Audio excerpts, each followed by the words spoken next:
You're listening to PetLifeRadio.com. Is your pet stressed out? Does your pet need annual vaccines? Which pet is best for a child? Would you know if your dog was in pain? Pet Life Radio presents The Pet Doctor, where you'll learn everything about keeping your pet healthy and happy. From pet care, pet meds and grooming, to pet food, pet insurance, and dental care, this is the place to find out everything there is to know about pet wellness. Whether you have a dog, cat, reptile, or rabbit, you'll find answers for your pets straight from the vets, because it's your pet. Health matters. Please welcome your Pet Doctor host, veterinary media consultant and veterinarian, Dr. Bernadine Cruz. This Pet Doctor show is a continuation of my adventures in Newfoundland, Canada. Hi, I'm Dr. Bernadine Cruz. I'll be speaking with two of the province's champion breeders of the Newfoundland Dog and Labrador Retriever. These animals are such an important part of their culture that if you visit St. John's Harbourside Park, you'll find two life-size bronze statues of the province's iconic mascots. I also sat down with a local shelter veterinarian to discuss the challenges and joys of practicing medicine in the oldest city in North America. You might ask yourself, what do Peter Pan and Napoleon have in common? They were both saved by big, brawny, brave Newfoundland dogs. These gentle giant breed dogs originated in Newfoundland and are still one of the official greeters to travelers that come to this Canadian province. They have a unique history and some talents you may have never heard of. Envision them jumping out of helicopters in Italy to save drowning victims. The panting you hear in the background during this first segment isn't me trying to control my excitement, but it was pretty exciting, but rather Jib, the champion Newfie owned by my guest and breeder, Ted Langen. So, my name is Dr. Bernadine Cruz, and I happen to be in St. John's, Newfoundland, and right in front of me is a Newfoundland dog that is gorgeous, and the Newfie's owner, and you are? I'm Ted Langen. Ted. And tell me a little bit about who this gorgeous dog is that we're looking at right now. Well, this is Jib, and Jib is 5 years old. She's a Newfoundland dog. She was born and bred in Newfoundland, and she's about 130 pounds. Now, is that pretty normal for a female? Well, she's in good shape. Okay. She's exercised every day, and she eats properly, and she sleeps at the end. I have 3 of them, so they rotate the end of the bed all night, so there's always one down there. And you have a large bed. I've got a large bed, and something there, part of the family. So how'd you get into Newfoundlands? Because number one, you said you haven't been here in Newfoundland, and we can go all through where Newfoundland dogs came from, their description, their health issues, etc. Because the people that are listening right now are the general pet owners who maybe go, Newfoundland, I think I've heard about them, but not really sure what about dogs. So have you always been into Newfoundlands? About the last 15 years I've been into Newfoundland dogs. I was into golden retrievers before then, and I think I got a little disenchanted with the breed because it was overbred. And it's similar to the Irish setters years ago. They just overbred them, and they became too popular, and they weren't what they were supposed to be. And when I came here, actually, my first Newfoundland dog came from New Brunswick, and I brought him here, and the breeder now is in Newfoundland, so just fell in love with the breed. It's a gorgeous breed. It's considered a giant breed. Yes. So with the name Newfoundland, you would gather that it came from here, but all of a sudden you're looking at Newfoundland, this small island. I understand there's a little controversy, something about where they originated from. Was it the Vikings that brought over their big black bear dog? Was it from the Portuguese who made it all the way up here with their Portuguese Mastiff? What's the lineage of it? Well, something from what I've understood, the Vikings had an influence on it, as did the Mastiffs. Okay. They're a large breed, and they have a similar size to a Saint Bernard. And they look very much like a Saint Bernard. They do, and there's 4 different colors of Newfoundland dogs. There's black, which is kind of the typical. Most they're people typical. Think of, right? Then there's black and white, which are the Lanciers. Mm-hmm. Then there's brown, and there's gray. Now, the only 2 dog colors that are accepted by the Canadian Kennel Club are the black and the Lanciers. The brown and the gray aren't accepted. Oh, interesting. So. Now, doing a little bit of research, the Lanciers, that actually was named after a English artist, is that Yes, correct? who did a portrait of a Lancier dog. It's a good way to get your name onto, a particular color pattern of dog. I like that. Yeah. So you were saying, how big is Nib again? Jib is Jib, about excuse me. 130 pounds. And so that is stamped fairly typical? Well, she's in good shape. She's probably maybe 5 pounds heavier than I'd like her to be, but you know something? Honey, you carry it well. Nobody can She see carries it well, exactly. And how about big are the males typically? Males are about 15 to 20 pounds heavier. Okay. Yeah. And size-wise, what I love about her is that you can just be standing up, put your hand down, and you can love her. You don't have to scoot all the way down on the ground to get to her. How tall is she? She's about 26 inches at the shoulder. Okay. Yeah. Good size baby. I also saw, I guess there was one Newfie that was about 200 pounds and 6 feet long. It's like, that must have been huge. Yeah, that's, something that's a dog that is not very well in the standard, I guess you'd say. That's an extreme. Their bones and their bone structures aren't meant to carry that much weight. With Newfoundlands, I know they have, the history, as I understand, is that the Newfoundland fishermen wanted a dog that could help bring in the nets. Is that, what was their purpose, and what are they doing now? So they're water rescue dogs. And, that was the original intent, because they could go in the ocean and they'll go through the ice for a swim, and they basically float like a cork. You think a dog this large, how can it float? And you look at this heavy coat and you think, oh my goodness, it would get so weighted down with water. What makes them such good water rescue dogs? Because they have an inner coat and an outer coat, and they never get wet to the skin. And once the coat gets wet, it almost seals itself. So the air inside them holds them up. And they don't have the traditional dog paddle. Their shoulders go out when they swim. Oh, so it's kind of like doing a breaststroke? Exactly.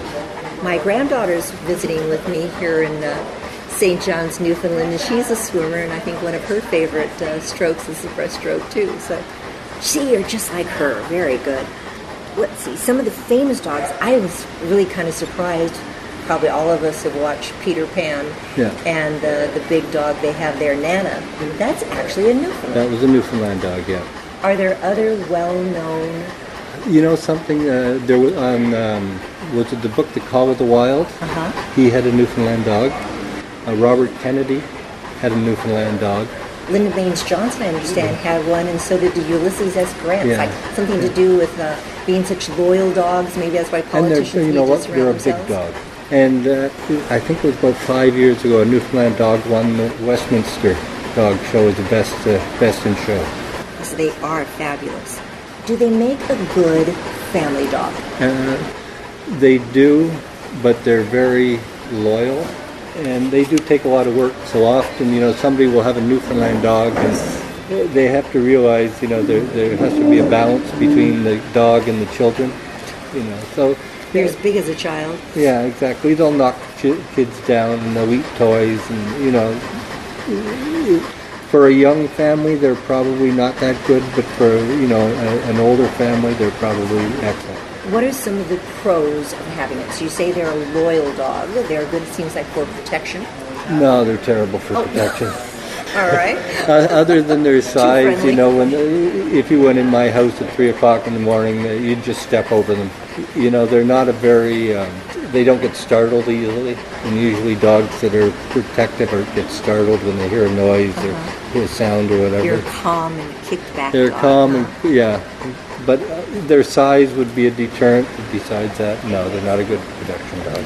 I noticed we were talking about being related to St. Bernards, and I have several clients that come into the practice with St. Bernards, and they come with a dog and they come with a towel to constantly wipe themselves off and the dog because it is drooling. Right. Are they big droolers also? Actually, mine are all dry mouth, Oh, nice. which they don't drool. Well, they do drool if they're exercising a lot, but on a normal occasion they don't drool because somewhere in the breeding they've bred the jowls tighter and they don't get the... Which is really nice when they shake their head so it doesn't go flying. And it's hanging off the ceiling. And, yeah. What are some of the health issues that they have? Because you look at a dog like this going, oh my goodness, it's gorgeous, and I want one, but I always like it when people do their homework beforehand. So what are some of the concerns? You know, the biggest concern with this breed would be letting it get overweight. You know, the bone structure is not meant to carry excess weight. So that would probably be number one as far as, if you get it from a reputable breeder, the hips and the shoulders have been certified for the parents. So, you have less chance of getting a birth defect, hip dysplasia. But normally, there is some problems with their eyes as far as the droopiness on their eyes, but that's usually corrected very easy. The heavy coat, sometimes if you don't do the proper grooming, the coat could get matted and cause skin irritation. So. You have to make sure you have a good vacuum cleaner at the house. Yeah, the Dyson is excellent. This is a paid political announcement for Dyson. Yeah. So, longevity. Here you have this fabulous animal you've put so much time, effort, and love into. What's the typical lifespan for them? Well, they say 8 to 10 years, but 12 to 14 is if you keep them thin and active. And when they hit 9, they really slow down. And instead of trying to make them walk 2 miles, you have to just make sure they walk a little bit. Sounds good. Yeah. Keeping active. I know one of the things I saw doing the research was a Newfie being dropped out of a helicopter for the Italian water rescue. They're water rescue dogs. They'll actually instinctively go in the water and take you by the shoulder or arm and without breaking the skin and bring you to shore. That's great. Oh, I guess the Titanic, supposedly one of the first officers had a Newfoundland? Yeah, and from what I heard, it swam beside one of the rescue boats until it was rescued or, found another ship. They're unbelievable in the water. Now, have you trained your dog to get into rescue? They go in for a swim, but they're not trained to rescue. They would do it just instinctively. But this pup Jib has never been put in that situation? No. But you could do it, huh, Jib? Yes, you're gorgeous. And also, on the same idea of rescue, Napoleon Bonaparte, supposedly as he was escaping from the Isle of Elba, had a Newfie that was helping him escape. Oh, yeah. Bits of information. I mean, they have so much history associated with them. History. Knowing that we're here in St. John's, I was reading something about the St. John's dog and Newfoundlands. Is there a relationship? The St. John's dog I've never really heard that phrase, but I think that it reflects being a Newfoundland dog. Newfoundland dog. Yeah. Well, I appreciate this very much. This is great information on Newfoundlands. And again, this is Jib, and you are? Ted, thank you so much. I think my listeners have learned a lot today about Newfies, and they are fabulous dogs. Do your homework. If you want to take this lover into your home, it's definitely larger than most children and will be probably as loyal as many children. Yes, absolutely. Thank you so much, Okay. Mike. I appreciate it. Okay, thank you. So if you aren't in the market for a giant breed with which to share your bed, but would prefer an equally amazing animal, stay tuned after this break to learn about the other emblematic canine of this part of the world, the Labrador Retriever. Please have a seat in the waiting room. The doctor will be with you shortly, right after these messages.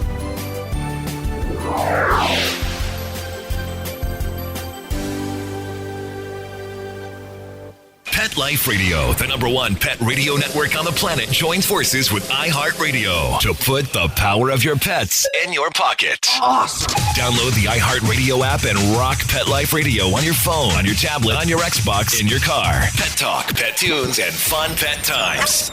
Pet Life Radio and iHeartRadio. Positively Possum.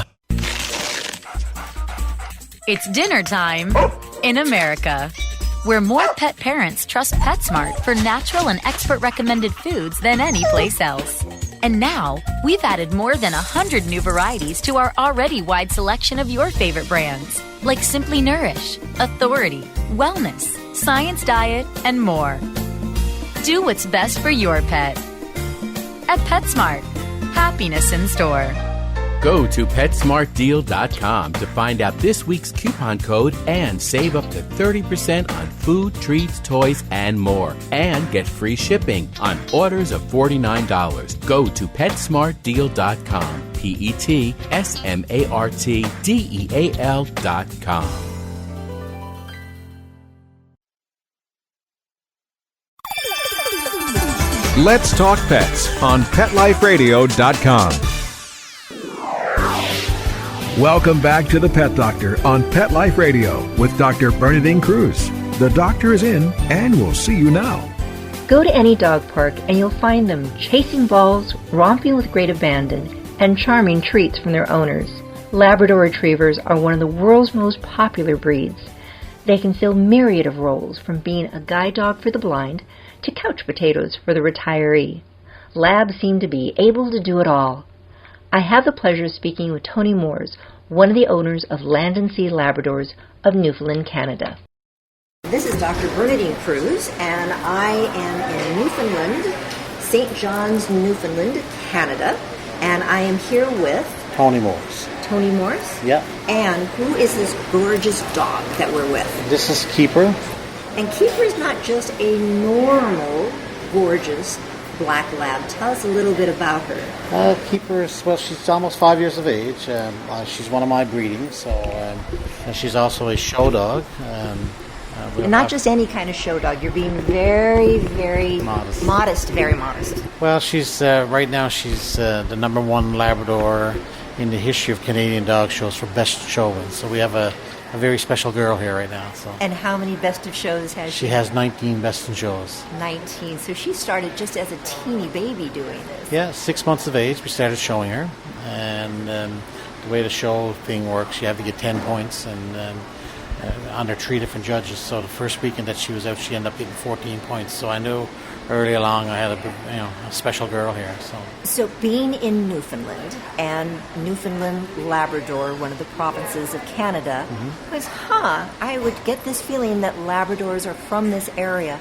I was talking to our previous guest who had the Newfoundland dog and asking a little bit about the St. John's dog. So I believe there's a relationship. Can you tell me a little bit about that, Tony? The Newfoundland dog was known as the St. John's dog, and over time the early settlers bred the Newfoundland dog to a spaniel, field spaniel dogs that came from Europe. And the Labrador initially was known as the lesser St. John's water dog. Lesser not because it's not as good a dog, it's just a different body style. That's correct. It's smaller in shape and size, less hair, and eventually it went on to become the Labrador Retriever. And what's fascinating, describe a Labrador. I think everyone knows what they are because they are such a popular dog. Yeah. And if I know correctly, it's Australia, New Zealand, Canada, the United States, and I think someplace else, England. England. Yeah. It's the most popular dog. It's the number one registered breed in those countries that you've named. Yes. Just to describe them, they're about anywhere from 22 to 24 inches at the shoulders. An ideal weight for a female should be from 78 to 82, 83 pounds, and a male would be from probably 80 to 87, 88 pounds. Very lovable, excellent temperament, great family pet. I often describe my dogs as 85-pound lap dogs because they just want to be up in your arms. I guess that's why they're so popular with families. As a breeder, a lot of my puppies go to young families with small children, and from all reports, the pups have fit in quite well. And I'm not surprised because of the temperament of the breed. Now, talking to the Newfoundland breeder, so we know that Ted said this is a water rescue dog. It was a hauling dog, big dog with that heavy coat. But now with Labradors having that short coat, not as dense and thick, I had a black lab and still that vacuum cleaner needed to come out much more often than it did. Yeah. What's their purpose in life besides being the lap dog? What were they bred for? They're solely bred for a hunting dog, and what I mean by that is people use them to retrieve fowl and mainly ducks, and they could retrieve on land or on the water. And in actual fact, there is testing that you can do on your dog to get titles on them if you wanted to go down that route as well. but their main purpose is retrieving. And what makes them so good at being in the water and retrieving? Well, they're powerful swimmers. The coat that they have, even though it looks like they only have a single coat, they have an undercoat as well, which keeps them warm. And their feet have huge web feet in them, so they're great for paddling. And like they're just powerful in the water.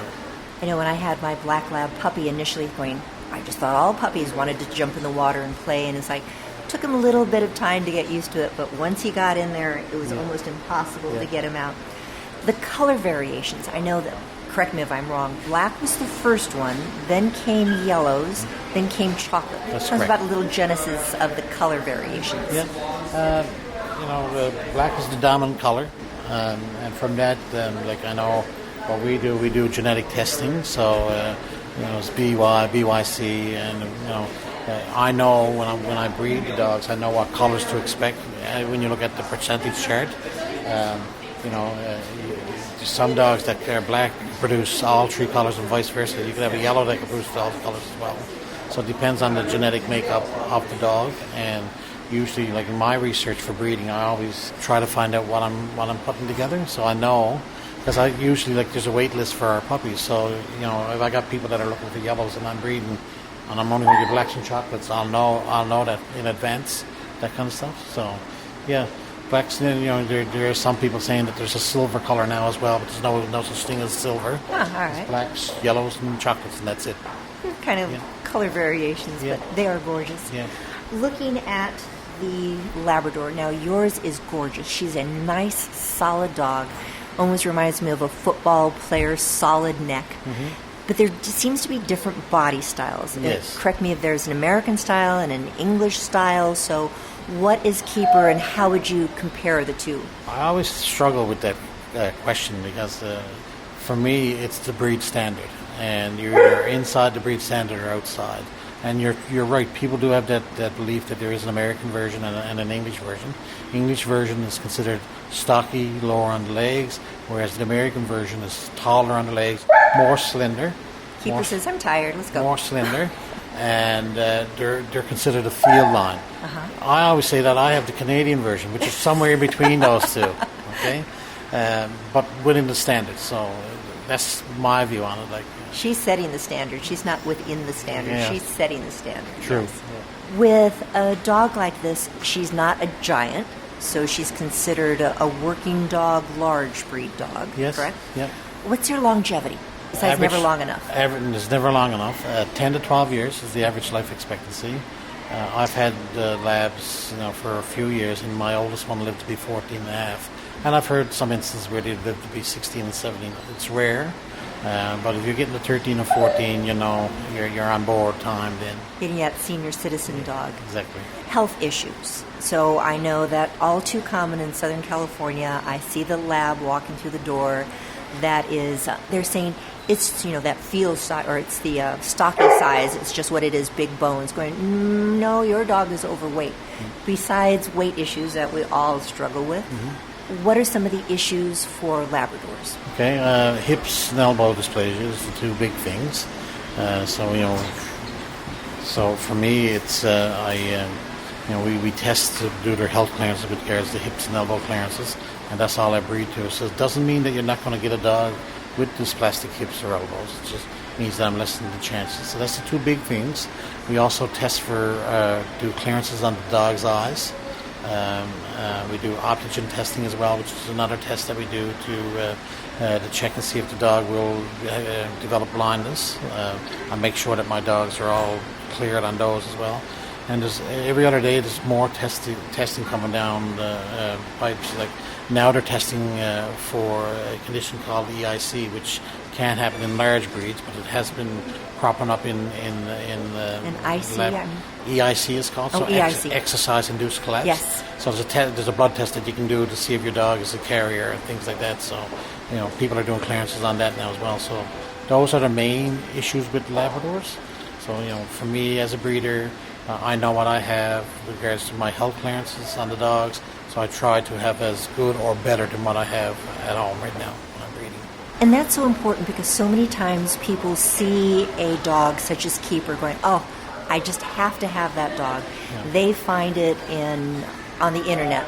This Absolutely. Dog that, gee, I could go to the top breeder, Tony, and get a dog that costs X number of dollars, and this one's half as much as that. How would you counsel people? What should they look for when they're looking for a breeder, looking for a dog? Well, I think, I would educate myself about the breed to start with and look and see what kind of health problems are in the breed, which we just talked about. But I would ask the breeder that I'm going to, are you testing for these? And then try to find out some background where the parents are coming from and what health clearances they have done on those dogs. You look at their setup. You look at the life that the dog has right now. Like for me, I don't own a kennel per se. My dogs live in the house, so And you have a couple dogs living in your house. I have 9 dogs at home right now. So, but I believe in that if you're going to be a breeder, I consider myself a hobby breeder. I think that the dogs have to be pets first, and my dogs are pets first. Everything else above is like gravy for me. So the dog showing, the breeding, and all that. So I encourage people that do lots of research, ask questions, and if you don't want to go to a purebred reputable breeder, call someone like that to ask the questions that you should be asking from these people that are just doing it in what we call backyard breeding, okay? So it's just, get some information from somebody who is reputable. Doesn't mean you get to buy from them, but at least educate yourself. And you can never ask enough questions. Great. Tony, thank you so much. If somebody wanted to learn more about your dogs, do you have a website or someplace they can go? Yes, we do. I have, it's landandsealabradors.com. That's our website. Fabulous. Thank you so much. Gorgeous dog. Thank you. Continued best luck showing it. Thank you. Pets need our help to keep them healthy. After this short commercial pause, my guest, Dr. Heather Hillier, shares with us her views on caring for pets in St. John's and her very unique city. Please have a seat in the waiting room. The doctor will be with you shortly, right after these messages.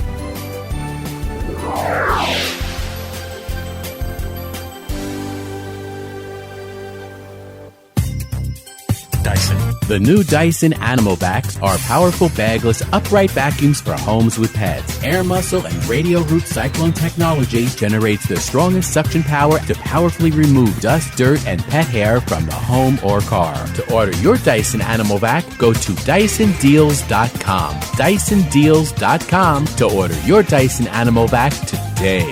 Dyson. Music to your ears.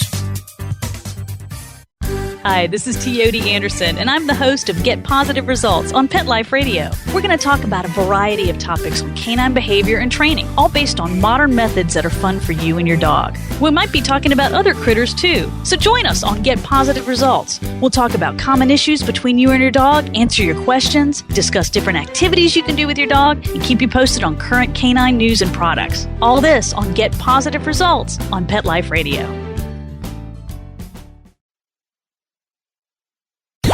Let's talk pets. Let's talk pets On Pet Life Radio. Pet Life Radio. PetLifeRadio.com. Welcome back to the Pet Doctor on Pet Life Radio with Dr. Bernadine Cruz. The doctor is in and we'll see you now. Dr. Heather Hillier is a shelter veterinarian of St. John's, Newfoundland, Canada. She is acutely aware of the challenges facing the feline population of St. John's. Though not originally from this city, she'll tell us why she's become to embrace it as her own. So sit, stay, enjoy.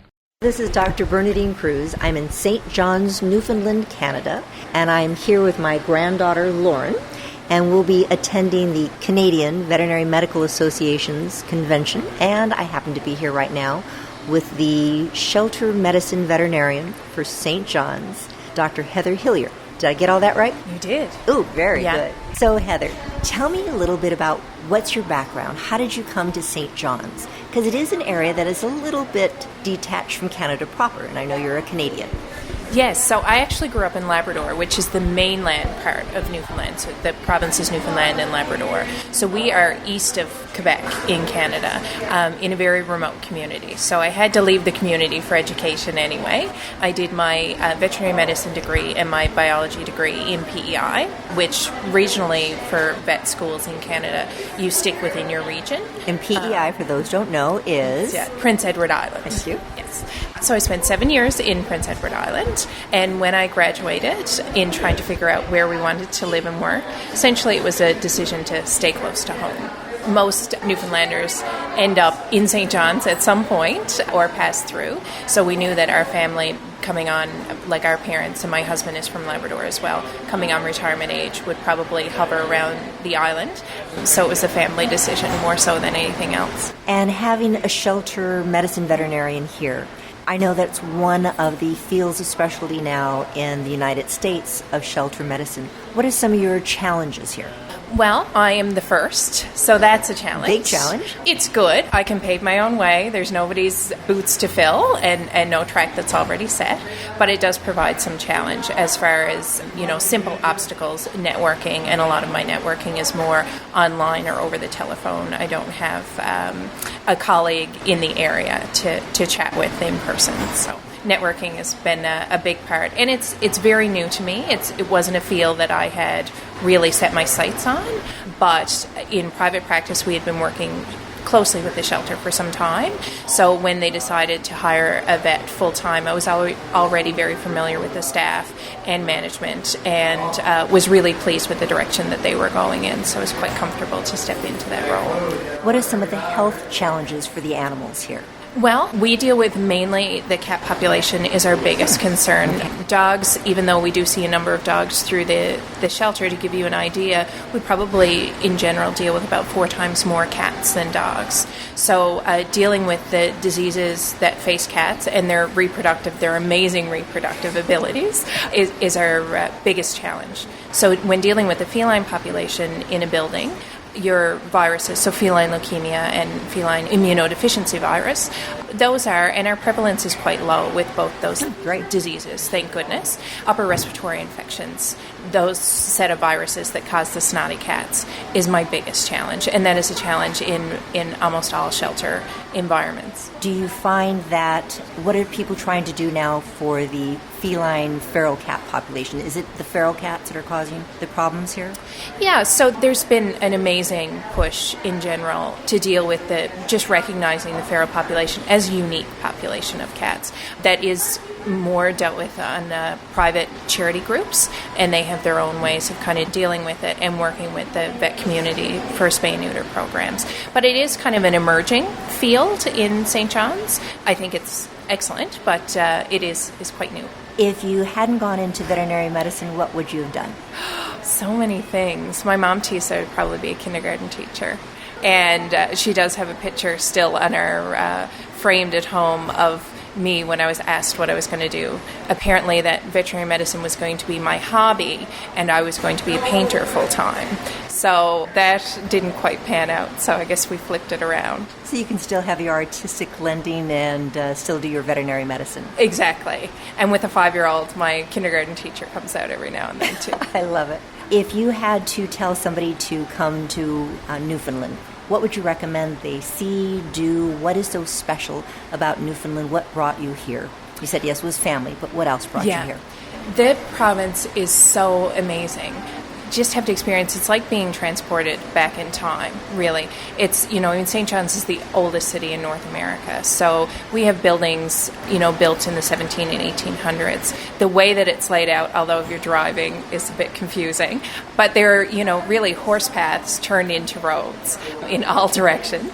The culture, the music and the culture and the language. You won't get it out of me because I grew up in Labrador, but you should interview My some ears have characters. been straining on something. It's like, what was that? I couldn't pick up that word. Okay. Yeah. Yes. And then, we have a vibrant city and city life, and you move very, 10 minutes outside, and it's outport community, old fishing villages that have now been turned into tourist spots. Our ingenuity, the fact that we can, if one industry is not necessarily vibrant, we'll find another industry to work around. So that a culture and a spirit of can-do is just amazing. But, for instance, we're at the Sheraton, just under the hill, so 5 minutes from here, about 2 kilometers. You get to the Kitty Vitty Village, and there are stages, so houses built on the end of wharves, essentially. And if you go down there on Friday night, there are people sitting on the wharf with accordions and fiddles and guitars, and just the whole community is just kind of chilling and playing music, and there's just a culture you can't beat here. I can tell that you love it from the glint in your eye and the dimples in your cheeks. It sounds like this is an area I'm going to really enjoy. discovering and exploring. Yes, and of course we can see Signal Hill from here. The whales are out, so the humpbacks move through this time of year with capelin, and they're an amazing species. They're curious, they're acrobatic. If you go out on a tour, it's like they're investigating. They're just as excited to see you as we are of them. Another boat. Spy hopping, they're playing with you. It's just that they put on a show every time. And of course this year we've got the more icebergs than we've had in a number of years moving through. And in this area, Northern Peninsula is quite used to them. Down around here, we don't get the number that we've seen this year. So icebergs and whales, it's like a tourist dream. Dr. Hilliard, thank you so much. I'm really looking forward to my stay here in St. John's and in Newfoundland. Thank you so much for your time. Not a problem. You've been listening to The Pet Doctor. This is Dr. Bernadine Cruz. Thanks for listening. I had a great time in Newfoundland, Canada. Hopefully you're enjoying listening. Please tune in again next week. We'll have more of my adventures in Canada. In the near future, we'll go back to our regular programming of how you can be the best possible pet owner. Thanks for listening. Take care. Pets can be a wonderful addition to your life because they're a member of the family. Keeping them healthy and happy is important. Pet Life Radio presents The Pet Doctor with veterinarian media consultant and veterinarian Dr. Bernadine Cruz. Whether you have a dog, cat, reptile, or rabbit, you'll find answers for your pets straight from the vets. The Pet Doctor, on demand every week, only on PetLifeRadio.com.